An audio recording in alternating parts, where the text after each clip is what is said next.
Tobias Harris must be traded this offseason if this team is serious about contending next year. But how could it actually happen? Are there any realistic trades out there? We'll break all of it down here on Philly Take with RB. Perfect.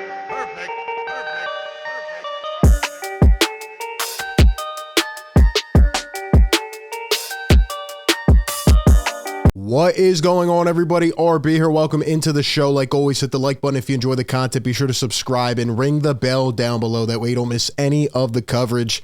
I have to tell you guys something, man. After the dark days of 2-5 in the 2021 offseason, in fact, it went on for years. After the dark days of the offseason and the offseason jump shot videos, I cannot take another offseason jump shot video. And here we are, in the dark days of the offseason, early June, waiting after the finals for the draft, which we have no draft picks in, etc., etc. And what were the Sixer fans presented with today? Lay your eyes on it. An offseason jump shot video from Tobias Harris. Ladies and gentlemen, if you tell me down in the comments that Tobias Harris is coming back on a vengeance tour, if you tell me that Tobias Harris is coming out here ready to feast this upcoming season, I might have to block you. Nah, I'm just kidding. But, man, I can't take it anymore. I cannot take it. No more off-season jump shot videos. We are now getting Tobias Harris off-season jump shot videos. I'm glad he's working on his game. I'm glad he's improving. But I will not be fooled again. Anyway, before we get into all the other stuff, man, let me know down below. Do you think Tobias Harris will be traded this offseason? What are some realistic trades that you can come up with, if any? Drop them down below. I'll give you my thoughts on this topic. But before we do so, shout out to our sponsor of today's video, Manta Sleep. You got to check out the Manta Sleep Mask Pro, man. This thing is for all the insomniacs out there like myself. I'm laying down in bed at night and I'm thinking to myself, how can the Sixers get a Tobias deal done? I can't sleep. I'm wandering. My mind is wandering. This thing right here helps me out, man. True 100% blackout for deep sleep. C-shaped eye cups for unbeatable side sleep comfort. Lay on your back, your side, it doesn't matter. This thing literally blocks out everything. You could even take a nap in the middle of the day and all the light peeking in from your window and your other rooms. None of it will get through this right here. It has advanced materials and ventilation for unmatched breathability. Very lightweight product. Once you get used to it, you cannot go back. You got to check out all their products, the Manta Sleep Pro Mask, the Cool Mask, the Steam Mask, all their other great products to guide your precious sleep. Go down to the description of this video, click the link, go to mantasleep.com and use promo code PhillyTake to get 10% off of your order. Speaking of sleep, man, we got to put these to sleep. We have to put these to sleep, man. No more Tobias off-season jump shot videos. Please. I can't take it anymore. How can the Sixers get this done this offseason? They have to, right? Something needs to happen. And I scrolled upon an article from Sixers Sense where they tried to break down some potential Tobias Harris trades. Now, I will say this, to be fair, right? I've always said I like Tobias Harris as a guy. He's a great person. He's a great veteran, leader to have. He's good for the community. He does those type of things well. And, I'm happy for him that he got his money. It's not his fault that Elton Brand paid him a max contract. At the end of the day, to be fair to Tobias Harris, right? He's not a number 2 option. We saw that back in 2021, right? When Ben Simmons sat out, Joel Embiid was carrying the team every night. They needed somebody to step up. Tobias could not be that guy.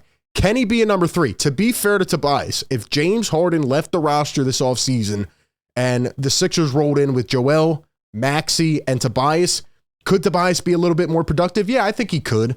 But as I've always said, it is an unnatural fit. You have too many guys who need the ball in their hands to go around, right? Joel, James, then you need Tyrese, right? We're banking he can be that number 2 option eventually, but can he? Are you 100% sure? I don't know. I would like to see him with more touches, more consistent volume of touches, and just a bigger role in the offense consistently. Hopefully Nick Nurse will implement that. But, Tobias Harris at that 4, it's always been unnatural because he needs the ball in his hands. And to give him credit, he tried to become a spot-up shooter this year. It worked for a little bit. Then he made that sharpshooter comment, and it went all downhill. And at this point, man, you have to get that contract off. I know it's coming up on an expiring year, but if you want to contend, unless you take this as a gap year, I mean, that's another option. But Sixer fans want to see this team contend. That's why Nick Nurse came here, and they need to figure it out. So here are some potential trades that were proposed on Sixers Sense. Number one being Tobias Harris to the Pacers for Buddy Hield and a first-round pick. Also, Jaden Springer to the Pacers. By the way, I dropped a video yesterday talking about a potential Bulls trade for either DeRozan or Levine. Definitely check that out. That's one of my ideas, even though I think it will still be hard to come by. The second trade here proposed is a 3-team deal, Sixers, Raptors, and Kings, with Tobias going to the Raptors with some first-round picks, the Kings getting OG Anunoby, Gary Trent, and the Sixers getting Harrison Barnes and Davion Mitchell. Sounds nice. Do I think it's realistic? No. I think the Raptors would definitely demand more compensation for that trade, and I mean, I think the Kings, wouldn't want to really give away all that compensation. I guess the 29 pick would be from the Sixers, but, Harrison Barnes, Davion Mitchell, I don't even know if the Sixers can get that in a Tobias trade. I think we need to come down to earth and realize that you're not getting much for a Tobias Harris trade. Like, he's not that valuable. And, hey, maybe, you never know. If you can fool one of these teams or GMs into thinking he's still that guy from the Clippers, sure. If the Pacers or Kings or Hawks GM is tuning into the show, I think he's a fantastic player. He's amazing. You should trade for him. But anyway, we need to come down to earth a little bit and realize that, there's not many possibilities right now with Tobias going to be making $40 million next year. Really, the most hypothetical, the most likely is to a rebuilding team who wants to clear that cap space next summer, and will take him on as an expiring contract. Now, the last trade here, Sixers get Chris Boucher, Gary Trent Jr. The Blazers get Siakam and Korkmaz, and the Raptors get all this compensation. I don't think the Blazers would give up this much compensation.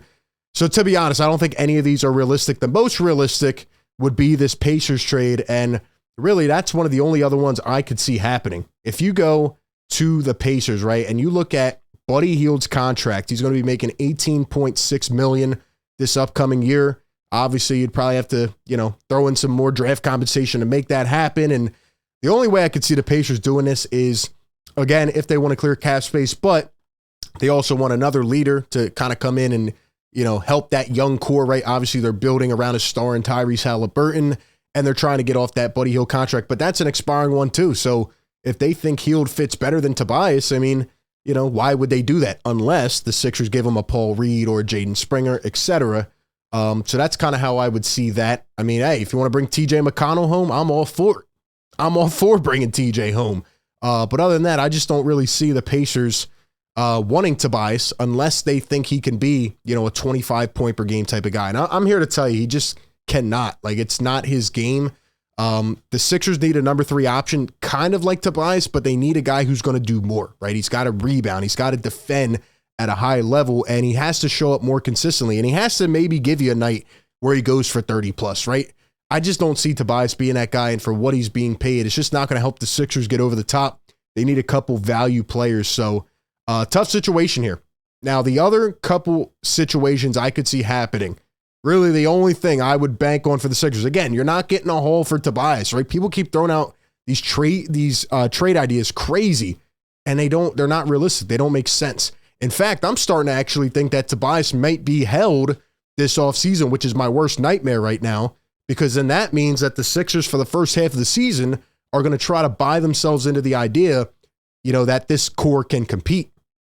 And, with Tobias being an expiring contract, if the Sixers don't perform well by the trade deadline, then they can just say, all right, well, we'll wait to the end of the season, let him walk, and then have cap space. But then you're not really contending. The only other ideas I was kind of scrolling through and coming up with as I was looking at some teams' payrolls were the Atlanta Hawks with John Collins because, well, they want to get John Collins off that team. And John Collins has 2 years left on his deal, $25.3 million, then $26.5 million. John Collins obviously hasn't lived up to the contract, but both teams are looking, for a potential swap and to, get guys in new situations. Maybe Collins could provide more of a lob threat, but he would have to rebound and defend well, which have definitely been questions in terms of effort as well at times. I think Tobias can be a productive player. I just don't think he can consistently produce in terms of what this Sixers team needs, and I don't think he fits that well, around guys like Joel and James and Tyrese. Maybe John Collins would fit a little bit better, not needing to put the ball on the floor all the time. But yeah, you look at this Hawks roster, I don't know who else, they would even want to throw in a deal. I think, unless you're doing a straight swap, which would be tough, I just don't know if it's going to happen. But John Collins definitely going to be a name as always in trade rumors. And the other guy, and I do not want this to happen, but if it did, it is what it is. Davis Bertans and the Dallas Mavericks. Kyrie Irving reportedly today is trying to get LeBron to go to Dallas, which will not happen. But the Mavericks need some help, right? Their team absolutely fell off the cliff, and, you know, they have no assets to go out and get better with, really. So you're looking at the Mavericks. Maybe they want to bring in a piece like Tobias who could give them 18 a night around Kyrie, around Luka, and they want to get off this contract for sure. He's coming up in the last year of the deal. Then he has an early termination option. Davis Bertans has certainly not lived up to this contract, but maybe a guy could plug in as a shooter. Hey, if the Sixers want to go out and take on Bertans so that they can get Tim Hardaway Jr., I would be all for that. I think Hardaway would fit very well with this Sixers team. Looking at a guy maybe like Josh Green or Reggie Bullock, who was reported to, you know, potentially be interested in Philly last year. There were some rumors with that. But at the end of the day, even if you're not getting better in the immediate short-term future for the immediate impact, well, you have to, you know, start surrounding Joel Embiid and Tyrese Maxey with the right pieces, right? Look at the Nuggets. They built in the draft. Obviously, the Sixers don't have a lot of draft capital, but you have to find ways to get the pieces that fit the right way around this core. It is officially time to move on. If there's a time to move the contract, it is now. I would personally not try to wait until the trade deadline, but if they want to make it work, if they think they can, well, we'll just have to wait and see what happens. Give me all your thoughts down below in the comments section. Appreciate everybody for tuning in. As always, be sure to like, comment, and subscribe. With that being said, I will catch you all on the next one. Peace.